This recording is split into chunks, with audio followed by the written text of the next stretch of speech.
Good evening, I'm Nicholas Brash, Director of Melbourne Jewish Book Week, and I'm sure I speak for all of you in welcoming a new year and putting last year well and truly behind us. I'd like to start by respectfully acknowledging that the land we are on always was, always will be Indigenous land, and I pay my respects to Indigenous elders, past, present, and emerging. We kick off 2021 with a very special guest, someone we've been looking forward to chatting with for some time. Whenever we've asked for suggestions of writers to interview, Nicole Krauss has always been one of the very first mentioned. So without any further ado, please welcome Nicole Krauss and Tali Lavi. Thank you, Nick. It gives me great pleasure to welcome writer Nicole Krauss. To read Nicole's writing is to experience both the pleasure of recognition and the thrillingly disorienting experience of entering unknown territory. To read her stories is to be seen as a human in various states of being with a heightened focus on consciousness, Jewish, female, male, loneliness and our yearning for connection, the drive to create meaning. Nicole's work throbs with states of desire and longing and at times veers into the state of being seriously funny. She is a writer who has attached to her such claims as being one of America's most important novelists from the New York Times and one of the great novelists working today, a contemporary master. For close followers of her work, we understand that this is not overblown hype. Nicole's first novel, Man Walks into a Room, posed the question of what is an individual without their memories, their personal narrative unraveled, as an adult Samson Green is found in the Nevada desert, bereft of his memories from the age of 12. The History of Love, her next award-winning novel, contains the unforgettable Leo Gursky, one of my favourite male characters in literature. An 8-year-old man who is desperate to be seen, and a 15-year-old Alma Singer intent on securing her mother's happiness. Both live in the spectre of death. Leo is a survivor of the Holocaust, Alma in the wake of her father's death. Both are driven by a craving for love and connection. It is a work of great luminosity. In Great House, Nicole threads an arachne-like web of 4 stories, all linked by a desk that might have been used by the great Spanish poet and dramatist Federico Garcia Lorca. Secret lives, the unknowingness of humanity, the legacy of trauma, how it is worn and passed on, and how we might reinvent ourselves or write poetry in the face of it. These are only some of its themes. Forest Dark is a mesmeric novel that shimmers with the possibility of transformation, the sublime and the real. Set in Israel, it is one of the best literary portraits of Israel as it is now, and as a place where the ancient world is not so much close to the surface, but permeates the substance of its atmosphere. It plunges us and its characters into uncertainty. It is a book that appears as a chimera, channels Kafka and radiates with truths. And To Be a Man, Stories, was released in November, once again confirming that Nicole is a multiplicious writer. It has rapidly launched itself onto Best Book of the Year lists. It is a collection that contains stories from almost 2 decades of writing. They are often tender, sometimes inflected with violence. On first glance, they appear as dazzling and random as a kaleidoscope, but further readings give way to patterns at play, questions that are revisited. Nicole's work is award-winning and has been shortlisted for numerous awards, including the Orange Prize, the Medici, and the National Book Award. Her short stories have been published in The New Yorker and Harper's, and her books have been translated into 37 languages. Nicole's writing illuminates ever so elegantly, and this is a quote from her work: "The accordion folds tucked beneath the surface of all that appears to be flat." Nicole is currently the first writer in residence at the Zuckerman Mind-Brain Behavior Institute at Columbia University. Hello, Nicole. Oh, that was so beautiful. That's one of the most beautiful introductions I've ever received. Thank you. Oh, you're welcome. Well, it's one of the most beautiful bodies of work I have had to do an introduction for, so thank you for that.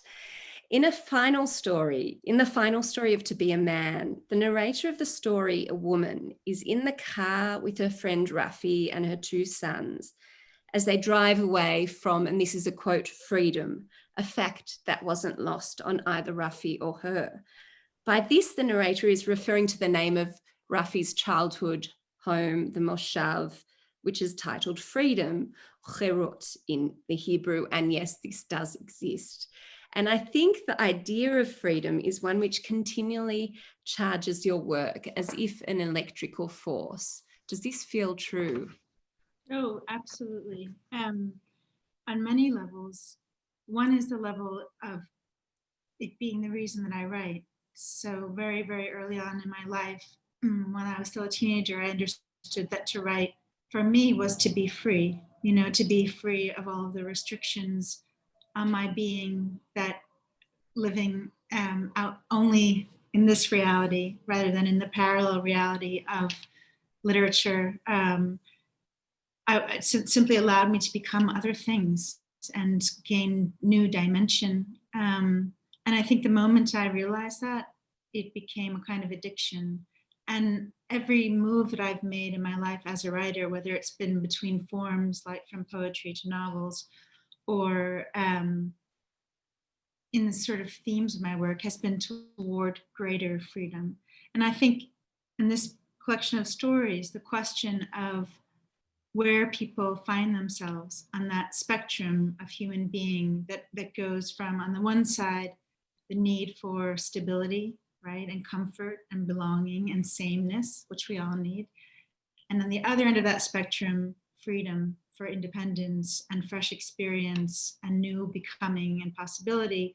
The question of where one finds in the negotiation of that place in each of our lives at different times is upmost in many of these characters' lives. We find them in the threshold where they're considering whether they'll step forward into that freedom or not. So on every level, it's in my work. You're absolutely right.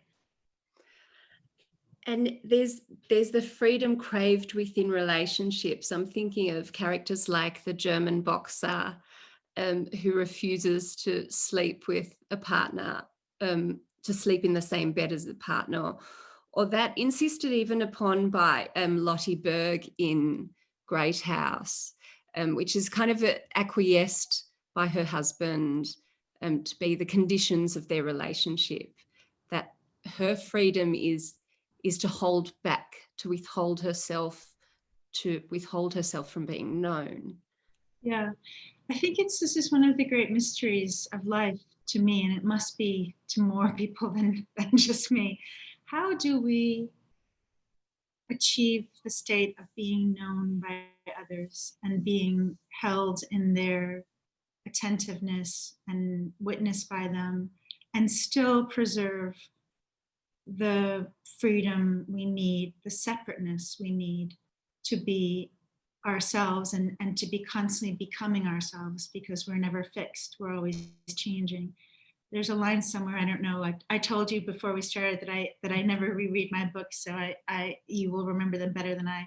But in one of them, I maybe it's Forrest Stark, there's quite this notion of like a couple where like you in a couple you have to kind of be this piece of furniture every day the same for the other person, right? That to change is somehow to disturb their expectation of what they can rely on. And part of being in a relationship as a mother, daughter, husband, son, friend is that steady reliability. I'm here, I'm the same, you can always count on me. But then we have this other need in ourselves because we're human beings and because we may be the only animal that's aware that it is our fate to evolve, that it's our destiny to change. We have a kind of longing or hunger for that. And how do you do that when the expectation in the boundaries of a relationship are that you will continue to uphold the sameness, right, of your being? I'm sure there are of course there are relationships where change is possible, but I think that argument is always there in each of us. It's there in these characters. And I think we negotiate that. So between Lottie and Arthur, there's a negotiation of how much will you allow me to preserve a sense of my own private being that you don't have access to. And he agrees to that, right? He agrees to that, and there's a price to pay for that. I think with the German boxer, it's slightly different. That has more in my mind to do with he can't sleep next to anyone because he can't be vulnerable next to anyone, right? So it's not so much about the preservation of freedom so much as it is about an absolute inability to let himself go so much in front of another person that he goes back, sleep is a little death, right? It's in some ways, as every child knows that. Every child is sort of frightened at some point of falling asleep. And I think the German boxer, a grown man that he is still frightened to fall asleep in front of someone, that person should see what he is when he's in that most vulnerable place. There's, as you said, there's the freedom of writing, which you found from a young age. And I love, there's a part in Forest Dark where the professor of literature from Tel Aviv University, Eliezer Friedman, kind of takes you to task about what it is, what the expectations for you are as a Jewish, well, actually, sorry, let's make the distinction. It's not you. It is the character whose name is the same as yours. So the character named Nicole, who is an American Jewish writer. So he takes this character to task about what the expectation is on her to achieve as a Jewish writer, what she needs to write to, kind of what subjects are worthy of being explored by her. And there's this fabulous quote where she thinks the need to make one's parents proud is deforming enough. The pressure to make one's whole people proud is something else again. And whilst the interactions with the Israelis are actually painfully funny, there is a terrible burden exposed here. Can you maybe talk a little bit about, the need for freedom within the creation, and then once the book is published, that becomes a whole different sphere of where there's this the expectations of people. Yeah. So I think there are two things going on there. One is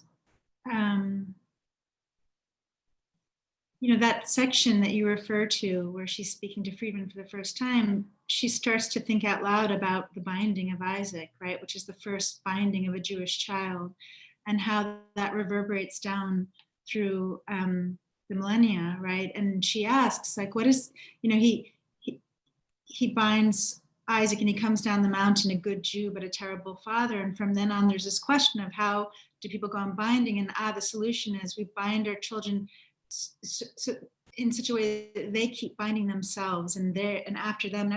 And why do we do this binding? Not for beauty like the Chinese, and not for miracle, but just simply so that we should be attached to all these people who came before us because they were bound, and they were bound before that, and they were bound. So I think there's always in my work this, and then she ends with it, but what would happen if we did what we really wanted, which is to cut ourselves free and grow loose toward the future? And I think this is, again, one of those tensions in my work between our attachment to the past and, more than that, our duty to the past. And so then there's my specific duty as a writer, which I'll get to in a minute, and our sense of being burdened by it, but also being gifted by it, right? Both of those things. And how do we negotiate that when, again, what we want perhaps most of all is to become our true selves, not undetermined by what others want us to be, what's happened before us, what we were born into, which is an ideal thing. It will never happen. In the story, in this collection, which deals in some ways with the binding as well, this Zushi on the Roof, this older professor of Jewish literature, Broadman, talks. He has a grandchild for the first time, and he wonders what it would be like to be a child without precedent, right? To come into the world without precedent. It's impossible, but that doesn't mean that we don't long for it. And so I think this struggle in my work goes all the way back to my first book, because the first book is about Samson Green, who loses his memory. And part of why I was attracted to the idea of that was, initially it felt to me like it would be liberating just to not have all the nostalgia and attachment that I grew up with for this European Jewish life of my grandparents that ceased to exist, that we couldn't return to, this enormous sense of loss, of how, 3,000 years of loss that sort of I felt, I don't know, as a sensitive person or as a family burdened by trauma. What would it be like to not have to forget that? And of course, that novel found all the ways in which that would be frightening, right? Even more frightening to not have memory.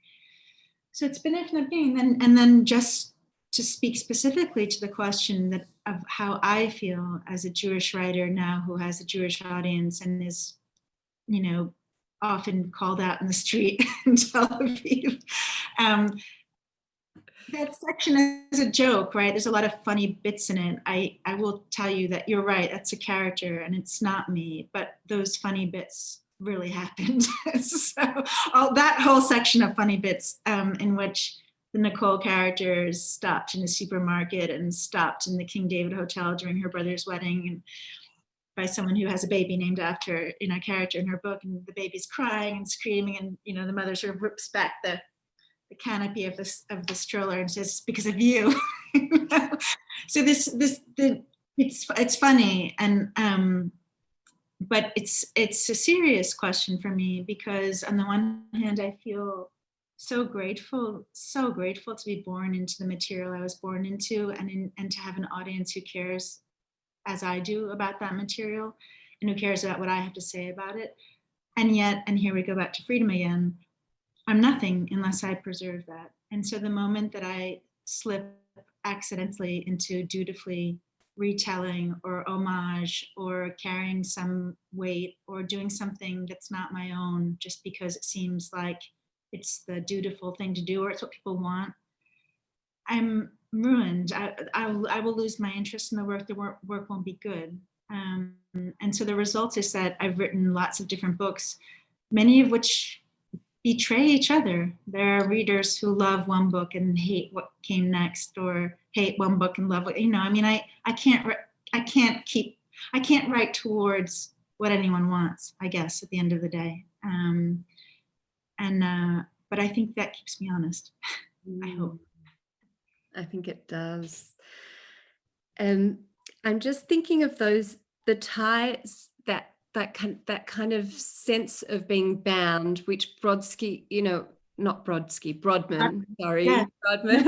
I keep on thinking Brodman. Brodman is, he's at his grandson's brit, the circumcision, and he talks about the blade and the yoke, and he feels crushed by the way. We should also say that he's a professor of Jewish history, is he not? Yes.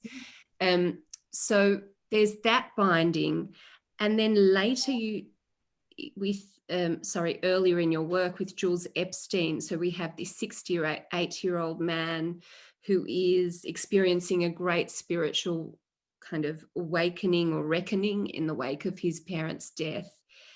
He thinks of his mother, and I'd love to just read this out. It's a quote, and I can't do the voice. I wish I could do the voice. "Do what you want. You're a free person," his mother used to yell at him, which was her way of saying, "Do what you want if you want to kill me." Inside the hem of his independence, she'd sewed her command, so that at his greatest moments of freedom, he felt her pull on him like gravity. Even going away from her, he was going towards her. It's so very beautiful. But besides that, it actually made me wonder of whether that monstrous figure of the Jewish mother comes from this, that there is a double binding. So there's the binding of the cultural binding that started with Abraham, or maybe it was even with Adam, with Ayeka, you talk about that in Forest Dark as well. But then there is the binding to the mother. And I wondered if these are things you think about in the context of being a mother as well.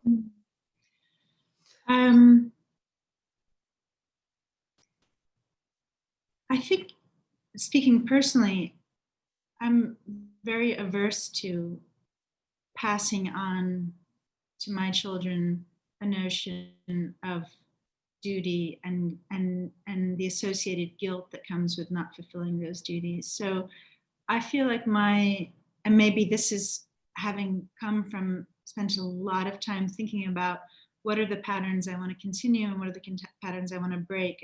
And you'll notice that Great House, which was written right when I was pregnant and had my first son and second son, is really thinking about this idea. What is the burden of inheritance? Can we stop certain things from being inherited, or do they inevitably get passed on unconsciously? Those were things very much in my mind. But I think, my boys are now 14 and 11, so some time has passed, and I know a lot more about being a mother than I did then. And one of the things that's incredibly important to me is the idea of allowing them, and this is going to have a parallel to writing, but allowing them to be free next to me. How do I create a space for them in which they can be free to be themselves, and at the same time kind of fulfill my maternal duty of helping them become their best selves? So giving them some reflection of themselves that will help them make alterations or changes so they can find a better path for their specific, unique being, right? But that's complicated. And I don't always do it right, but this notion of creating a space for them to be free that reflects back still what I see and how they're becoming has been important to me. And that may be different than the traditional Jewish mother. It's certainly different than Epstein's mother has been. But so maybe just to say a quick parallel with writing is I think I feel that way about my characters as well, is that when I set out writing them, I don't know who they are, and I don't know who they're going to be. I don't know what's going to happen to them. I'm just listening to what is happening as they evolve, and I'm going along with them, discovering who they are. And I need to give them, in every sentence on the page, enough leeway, enough looseness of the reins to let things happen that will surprise me, where I'll have discoveries and they'll be allowed their discoveries. But at the same time, I need to keep enough control, right? That I write something good, that it's not chaos, that it's coherence and beauty and meaning. And so again, it's that constant kind of balancing of those two things, of allowing things to unfold in ways I didn't expect freely, but also carefully applying in the right place my own will or my own ideas or my own shaping of a situation. And the last that I had is that I thought you were getting at something else when you talked about the motherhood and history, because I thought you were getting at, is it something, is the Jewish mother idea a stand-in for just the fact that as Jews, we feel this enormous burden to uphold something that came before us? And I was going to say about that, I think that's very true, because we're a people that will disperse and cease to exist unless we uphold reflections of our past, because we're scattered and because we're held together by text and tradition. I think we feel that more than other people who know that they can just keep being born in the same land and their culture will continue, because inevitably the same houses and the same objects and the same neighbors will go on telling the same stories, and we're something else. We live in this, as Jews, we live in a kind of immaterial space, right? As a culture, as a society. Which actually brings me to this kind of idea that returns as a refrain of a kind in your work, that someone finds themselves growing out of the shadow of an absence or in response to the presence of another thing. So some examples might be the woman who grows out of a rib, Eve, or the missing objects that survivors or their progeny invest with the weight of their longing. And this is a quote, they've bent their memories around a void. That's in Great House, with Aaron Wise's study, Freud's study. And then there is Jerusalem itself. George Wise tells the story of Rabbi Yochanan ben Zakkai. What is a Jew without Jerusalem? Again, a quote, turn Jerusalem into an idea, turn the temple into a book, a book as vast and holy and intricate as the city itself, bend a people around the shape of what they lost, and let everything mirror its absent form. Yeah. It's incredibly beautiful, and it also evokes, this idea of what we are. We grow out of something that is not real. The reality is not there. It is an ideal state. Yeah, I think, my immediate response to it is that our imaginations grow out of that vacancy, and I think it's not an accident that there are so many really just wonderful Jewish writers of fiction, and poetry, simply because there is something about the absence which demands a reimagining, right? And for me, it's always been a kind of invitation. Like there's both the preservation of the empty space, which is a beautiful idea, that's not a uniquely Jewish idea at all, right? Like in this beautiful writing about that by Roland Barthes in his book Empire of Signs about Japan, where you have, all of ancient Tokyo built around this empty space of the Emperor's Palace, or the way that conversations happening in Japan around and around and around, preserving this empty silence in the middle. And I just love that idea. So you can find it in many forms and cultures. But I think there's something interesting about the way that those of us who like that empty space are drawn to it, find it both something to preserve. So it's a silence, right? It's an unknowing. It's a respect for the unknowable and the wonder that invokes in us. But at the same time, it's this invitation to imagine something, right, in the absence, and make something else there. So both of those things, the tension between those things, again, interests me. Let's go to the imagining of different states of manhood, which I think is one of the things that propelled you to write some of these stories in To Be a Man. Can you talk to us a little bit about this and what you've said there to be kind of ideas of beleaguered manhood that abound? Sure. Yeah. Well, I think that I should say I do feel this collection is as much about being a woman as it is about being a man. And, of the 10 stories, 7 of them are narrated by women. And I liked calling it To Be a Man because you can't think about being a man without thinking about being a woman, right? But early on in the invention of that title, I've been thinking a number of things. I've been thinking about how, as a young writer, or most of my life as a writer, I've been drawn to inhabit both men and women equally. Actually, maybe even slightly more men, because my first novel was Samson Green, and then every novel since then has been equally men and women. So Leo and Alma, and in Great House there are 2 men and 2 women, and Forrest Stark, a man and a woman whose stories polyphonic, make the polyphonic whole, right? Mm-hmm. So I've always looked to both, and I've looked to the balance of both, and to see what each side feel, the ballast or lack of ballast of both of those positions or voices, and the relationship between them, obviously, has always fascinated me. So I thought I would write about that, and then I thought, as a woman in her mid-40s, I've lived a lot by now, more than I did when I was 25 and wrote my first novel. At which point a friend of mine, an older friend, said, well, of course you wrote about a man who lost his memory, like nothing has happened to you yet. Which I took umbrage to at the time, but I think he was right. But by now, a lot of things have happened to me.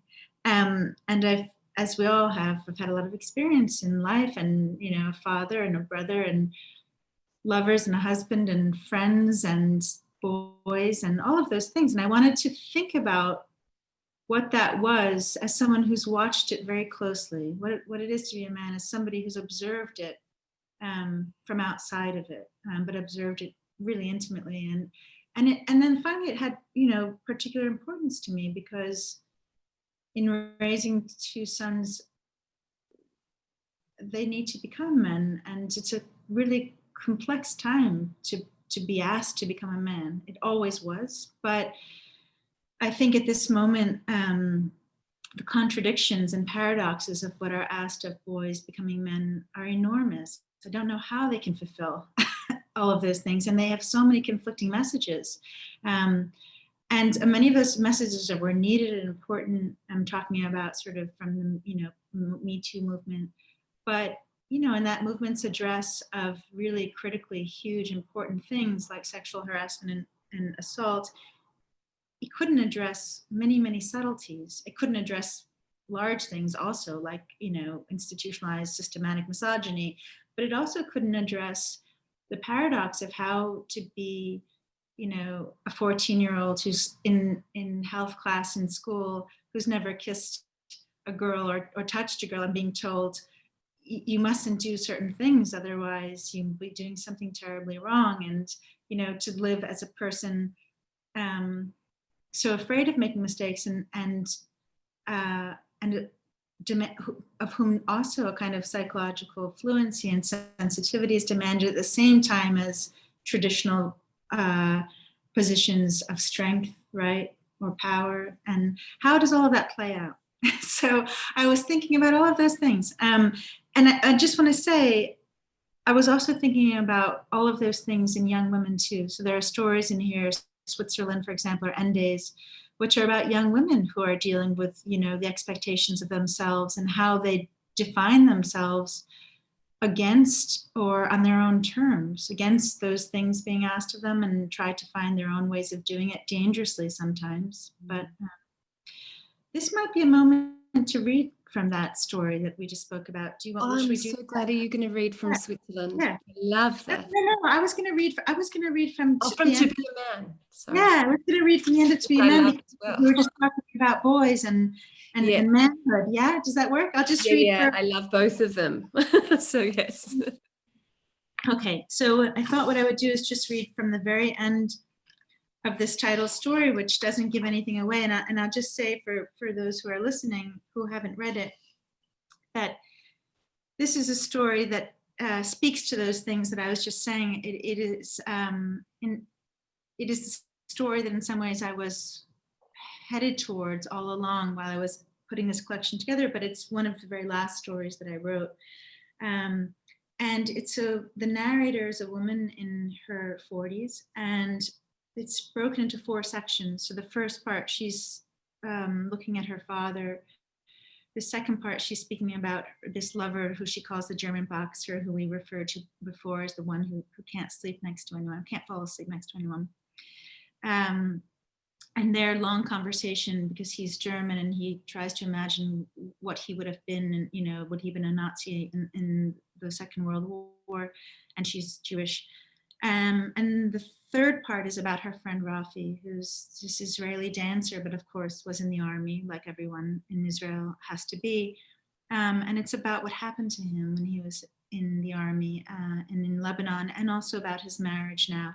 And the last part is the narrator looking at her boys, who are adolescents on the cusp of manhood. So I'll just read from the very end of that. And so this is, you alluded to before, they're driving back from the Moshav where Rafi grew up. They've spent the day there. And the children have been in the back seat, and here she is thinking about them. Enormous at birth, both are now so slender that their rib cages are visible under their skin when they lift their shirts over their heads.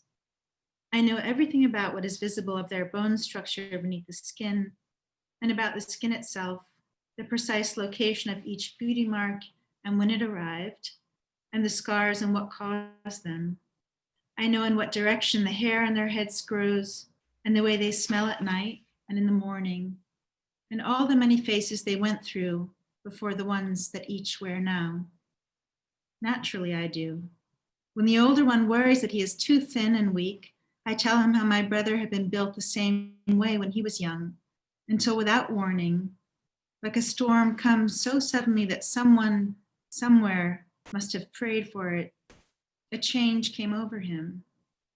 That the thinness is in their genes, the sticks for arms and the narrow waist and the ribs poking out, all of it written into their bodies like an ancient story, but that sooner or later the time will come when this smallness and thinness will be overwritten, subsumed by mass, and the boys they are now will disappear, buried inside the men they will become. Your brother, he asks, trying to imagine it. My brother, who he once, but only once, saw in a moment of fury he failed to contain, pushed me across the room and threatened me with a fist. The small one is still too young to long to fall in love. He is surrounded by love, and that is still enough for him. The older one has already begun to long for it, but his body hasn't yet caught up with him. About this, he can still joke with me. For now, desire and the workings of the body are still subjects for humor, but as the months pass, something has begun to loom behind it, larger and larger. He is waiting for the changes he sees overtaking his friends and worries they will never come to him, but he will never desire the way others do. It's like a switch, friends who have boys tell me. One day it goes on, and after that, things are never the same. The door closes on one side and opens to another, and that's that. Another friend, a man, says he had been a quiet reader all through childhood, and then between 1 month and the next, he began to throw chairs. This worries the older one too. The possibility he will no longer be who he has always been, that he will lose something of his sensitivity, so valued by everyone who loves him, that he will become capable of violence. When I go to kiss him goodnight, he curls his body into mine, and in a nervous voice tells me that he wants to remain a child, that he doesn't want anything to change. But already he is no longer a child. He is standing out on a bank between the shore and a sea that goes on, and the water, as they say, is rising. I feel like I need a minute. It's so beautifully affecting, and I sobbed when I read that, so I did very well by not doing it right now. But there is something effulgent about the way that you write about those boys and the mother, and it is almost as kind of spiritual as a Madonna and Child. There is something about the fragility of it and the beauty of it, and the longing, as you say, kind of washes through of both the boy's longing and the mother's longing. Yeah, I think that, that moment, I was once asked about that when this story was published in The Atlantic right before the book came out, and the editor asked me some questions about it, and he saw that end as some moment of inevitability of where, this boy would have no choice but to become, this man in the difficult sense of it. And I said, I really see that ending as a mother. I really see that ending as what it is, that standing on that shore is also the standing on the edge of needing to leap off and become independent. And, what it is to be a mother, to watch your child at that moment and to know that if he does it right, if he goes on his own and becomes himself, you will have done everything right. But you will be left. he will go on to other shores, and it's a terribly, terribly beautiful and poignant moment, I think, in motherhood and parenthood in general as well. There's a line, I think, in The History of Love where Leo says, ironically, something about, to be a good father is to teach your child to live without you. And then no one was a better father than I, because of course he grew up, at a distance from his child. But I think there is that sense that we teach our children to live without us. And if we've done it right, they go. Just not for a few more years. They come back for dinner. They come back for dinner. Yes, no. Every Friday night. Mm-hmm. So I wanted to maybe explore some other things. So there's, alongside the exploration of dreams in your work, is the notion of their resonance. There are ideas of Freud and the idea of a multiverse, a person inhabiting two separate planes of consciousness, which appears in a few of your works. And you are, as I mentioned before, writer in residence at the Zuckerman, I'm going to get it right, Mind, Brain, Behavior Institute at Columbia University. Could you tell us a little bit about your research and work there? Oh, yeah. Yeah, sure. I mean, I wish it were about multiverses. That would be amazing. But it's about something, I should say, equally amazing, which is the brain. The Zuckerman Institute is a collection of scientists, neuroscientists, all working on the brain, but working on it with different specialties. So there are people coming from psychology, from genetics, people who are, dealing with, the brain on a kind of chemical molecular level, and people who are thinking about memory and decision making in the hippocampus. And the idea is that, the idea for the Institute, which was started by 2 Nobel Prize winning neuroscientists, was to bring people together so they could be a kind of cross current of conversation about mind, brain, and behavior. And I've been lucky enough to be the first writer in residence. There's also an artist in residence and a jazz musician in residence. And so what it amounts to is my having the pleasure of picking their minds about their work. And, it's an interesting fit for me because I've obviously been thinking about memory all my life as a writer, and thinking about the ways in which memory works and the way that memory is a creative act used to kind of shape a narrative of self and how we do or don't do that, And so it's been fascinating to learn, about many aspects of the mind there. It remains to be seen how it will sort of go into my work. But, and in exchange for that, I tell them about writing and, do a book club, teach my own work. And we have a small writing group with some of the postdocs who are doing some of their own fiction writing about their science. so it's wonderful. And it offers me this wonderful thing that, as a writer, I so rarely get, which is to be out of my study in the world, talking to other people. And I find that more and more I know the importance of getting that balance right, that I need to be out there living and experiencing and talking to people so that things happen and so that I can write, I mean, otherwise I can be in this room and read all these books, but I don't think my writing would be as alive.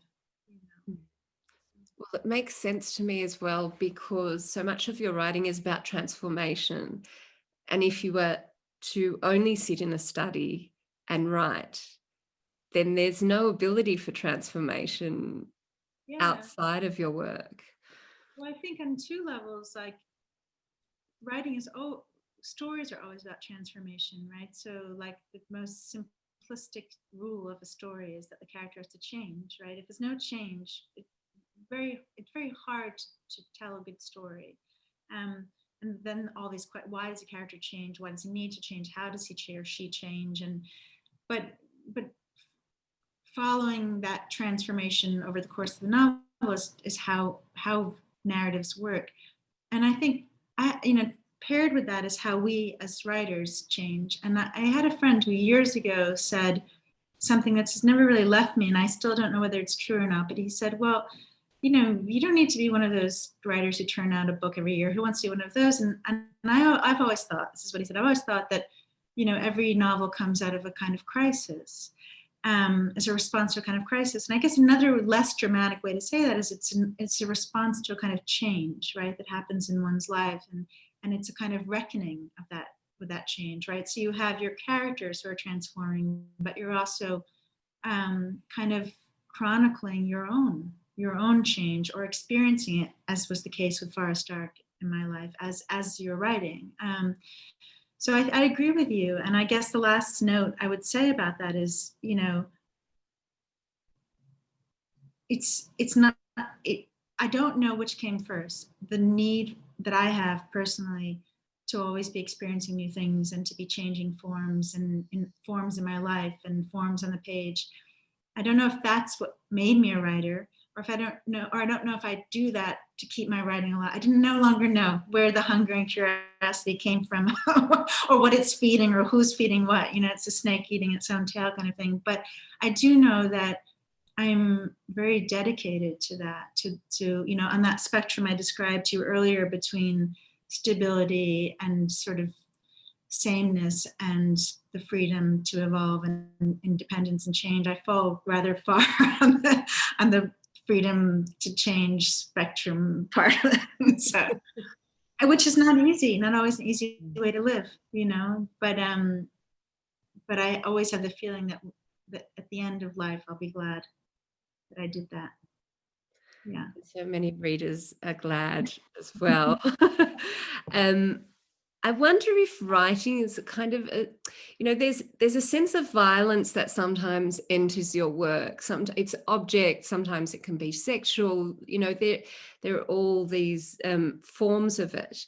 But I wondered, alongside the playfulness that must be present, and alongside the immense work of writing that's required for novels and stories to enter the world, is there a sense that this swimming upstream, as Nicole puts it in Forest Dark, encountering the unknown, entering the forest or the desert and opening yourself up to whatever it may bring, is there a psychic cost to this? Equally as there is a psychic gain, right? So absolutely. I remember when I finished Great House, I gave it to a friend of mine and I said, here's this to read.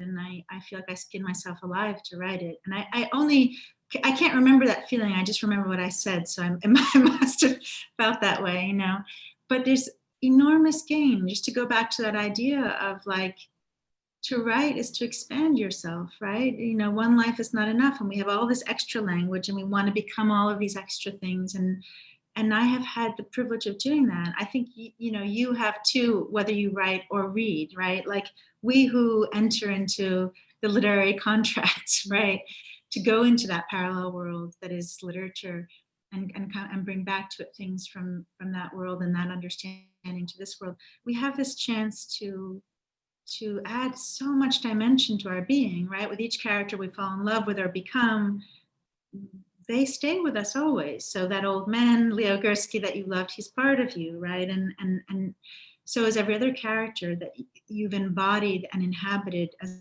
deeply as you have, or as deeply as the author has allowed you to, and you have allowed yourself. And I think that's an extraordinary thing, it's extraordinary gain. So whatever the struggle, of writing these things, and however, my writing, I appreciate that you made a distinction about autobiography, because I think my writing is very, very, very personal, but that's different from being autobiographical, right? But it is personal, and I feel I have to go places that are very hard and emotionally challenging, and both just to get the work done, right? And because I never know if it's going to work out or be a failure, but also just in terms of where the characters are at and what it evokes in me. But it's so worth it. It's just such a worthwhile thing, because afterwards they're, even if I don't remember everything the book says, they have irrevocably, expanded, changed me, enlarged me. And I should also say, connected me with all these readers all over the world. I had this wonderful thought the other day. This pandemic has been lonely for all of us, and we're disconnected, and we can't be with our friends in the way that we're used to, and sometimes our family.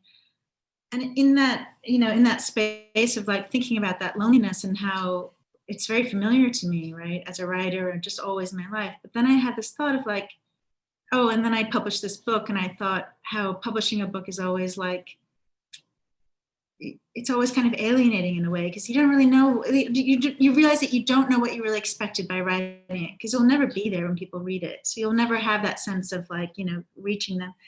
And then I had this thought, which was, well, nearly everybody that I really, really, really, really love in my life came to me because I wrote books, and the books found people and brought them back to me from the world, so friends and all kinds of relationships, really. And there's a few old ones that go predate becoming a writer, but really most of them not. And so there is this real evidence of the way in which writing connects us. And even if you don't write books, the way that you feel immediately when you meet someone who loves the same books as you do, this incredible connection, subterranean tunnels between your minds where you've inhabited the same spaces and responded to this emotionally to things and been in the same non-existent but existent parallel worlds, that just connects us, and it's just that's an extraordinary venture. So I guess is my way of saying, like, we come down heavily on the gain side, not the loss side, in the strange work of being writers and readers. So there's, in the recent piece in the New York Times, you referred to this burning, ravaged world, as you've just spoken about the pandemic, but then, so much that's been going on in the US in terms of politics, in terms of Black Lives Matter, in terms of Me Too. It feels like it has been devastating in lots of ways. And I wondered, in Forest Dark, Jules Epstein is given a copy of the Book of Psalms, and he finds it consolation. But what works during this time have felt a source of consolation to you? Oh, you think about what I've read recently. I mean, I'm always, okay, I guess I have found myself turning to certain things that I always turn to in my life, but perennially for comfort and consolation and that widening that we talked about. So things like the poetry of Yehuda Amichai, for example. My my second son's middle name is Amichai, and so I started to read him Amichai poems, and I was just a sort of wonderful experience of hearing his take on what those are about and what they mean. And so I think there are things I read more poetry than I've read for a long time, but I've just read an enormous amount. I hope everyone has. I hope everyone listening has, because we suddenly have slowed down again a little bit. And I just read an absolutely incredible book that completely blew my mind, just because it's so strangely shaped and so unusually put together. And it's by a Jewish writer who died. Well, she died of suicide about a week after she wrote it. The book is by Susan Taubes, Taubes, and it's called Divorcing. And it was published, I want to say, like 68 or 69. And it was pretty much forgotten about immediately. And it's just been reissued by New York Review of Book Classics. And that was just a gorgeous book. And kind of, I think of it, I also read during the pandemic, and I now think of these books as almost sister books. Elizabeth Hardwick's book, Sleepless Nights. Do you know that novel? It's on my list. On your list, yeah. It's just, again, these are not specifically like pandemic consoling novels. In fact, they're difficult. So they're difficult in all the best ways. But so Hardwick's novel came later. I want to say like 74, and again, so I guess what interesting about both of these books is that they defeat every expectation about what the structure of a novel should look like, and also what a woman should be. Both of those things, and those questions of what a woman should be, and who these women are, and their resistance to the traditional ways of making meaning and of structuring a book and structuring sentences. It's just so powerful. And so they both become this incredible act of resistance, right? And that's the line of thinking that has been with me for a long time now, and reading, I don't know, like Clarice Lispector, for example, a Brazilian writer who's absolutely brilliant, or just a number of many women writers, Rachel Cusk, or so many I can think of, that in the intelligence or uniqueness of their choices in form are kind of registering a resistance to expectation, and it's expectation that comes out of having been a woman for decades. I think of that in the writing of Deborah Levy as well, and maybe also, and Ali Smith in a way. Yes. Although that's more about the form, and but yeah, they're things. Yeah, she's wonderful too. And there's the Swiss Italian writer Fleur Jaeggy, Jaeggy. I don't know if you know her, but she's wrote a beautiful book called something Days of Sweet Discipline. She's written a number of very, very, very short novels. Again, I think most of them are about 20 years old or something like that, maybe a little older.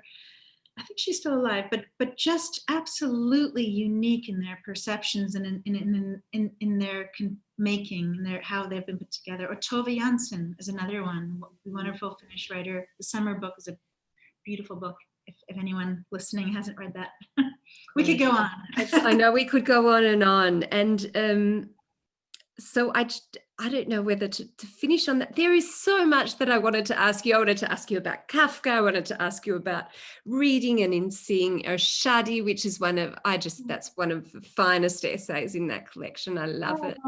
What it says about reading and what we bring to it, and how reading is kind of is something that changes all the time, and it depends on who is doing it and who we are at the time, all our changeable selves. But I will ask you instead something about, given that it is, given what is passing before us and what we have witnessed, is it hope? As you've said before, you think that your work retains hope, and I think it does too. And have you been able to retain this hope in the face of all the things that have been going on, passing? We have no choice. We have no choice, really. And yes, because, you know, as with all really difficult periods, it's in the challenge that we face that we realize, the strengths we have that we pull up out of ourselves that we didn't know existed, but also the incredible compassion of other people, because they have an opportunity to help us. And we discover our enormous reserves of being able to help other people.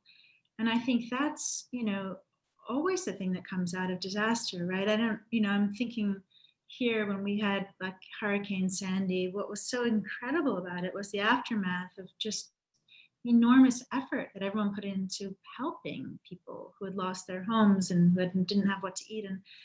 And I think that I saw that here in this pandemic too. I mean, we had these incredible, you know, maybe it seems silly, but there was these incredible moments here in Brooklyn every day at 7 p.m., like began in Italy, where everyone would come out with their pots and pans and their whatever, and just kind of let out this collective shout of just, it started with gratitude, but I think it became just like joy of, I'm still here, you know, I'm still here, you're still here too. Like what a collective joy of that, to share that. And that's the human instinct, always, I think, particularly out of disaster. Like I always think of that incredible detail, I don't know who told me this, or where I read it, but after the Holocaust in the DP camps, like the first thing that all of the women asked for was lipstick, you know, and like, it's so incomprehensible, right? How could they ask? But on the other hand, of course they did. Of course they asked for it, because you want life to begin again, and you want to be attractive, and you want to dance, you want to be loved, and you want to desire and be desired. And I think it's that it's like we're not going to learn the lesson of like we need to be apart from each other and stay away from each other and be frightful of each other's hygiene and what disease we can give. I think the lesson we come out of it is that we absolutely need togetherness. Without it, we're just, you know, we're shadows of ourselves, you know. And I think I heard somebody say the other day on some podcast that the roaring 20s were going to come.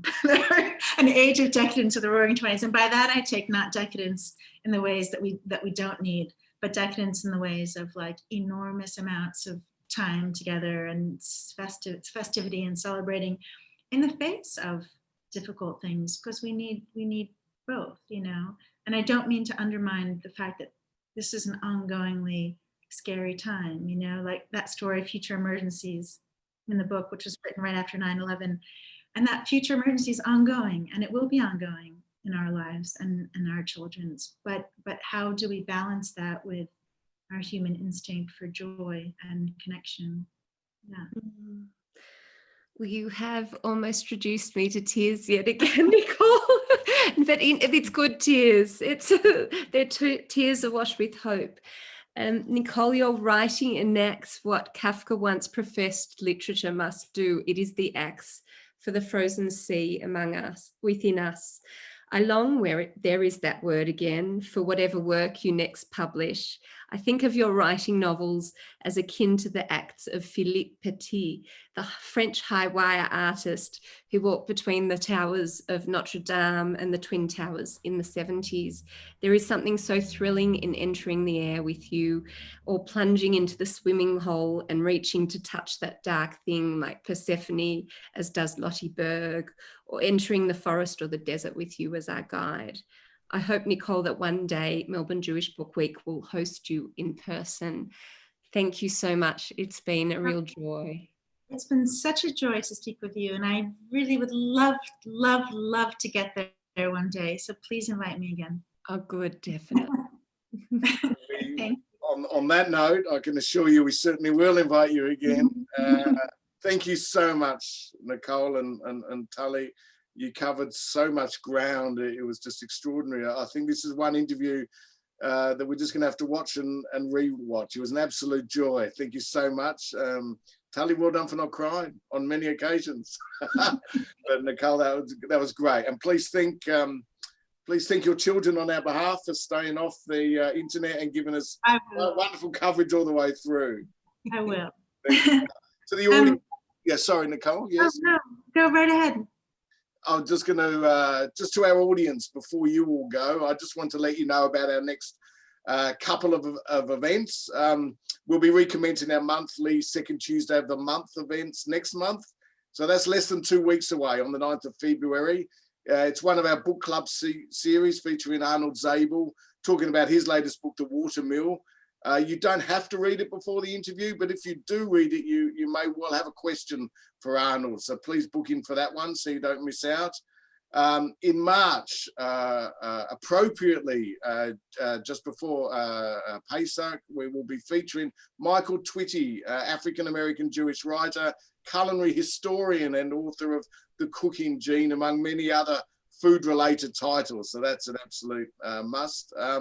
In April, we're moving to the third Tuesday, just for that month, and we'll be presenting our first open mic event. This gives you, the audience members, an opportunity to read a short piece of work to our audience, a piece of your own work, whether that be fiction, non-fiction, memoir, or poem.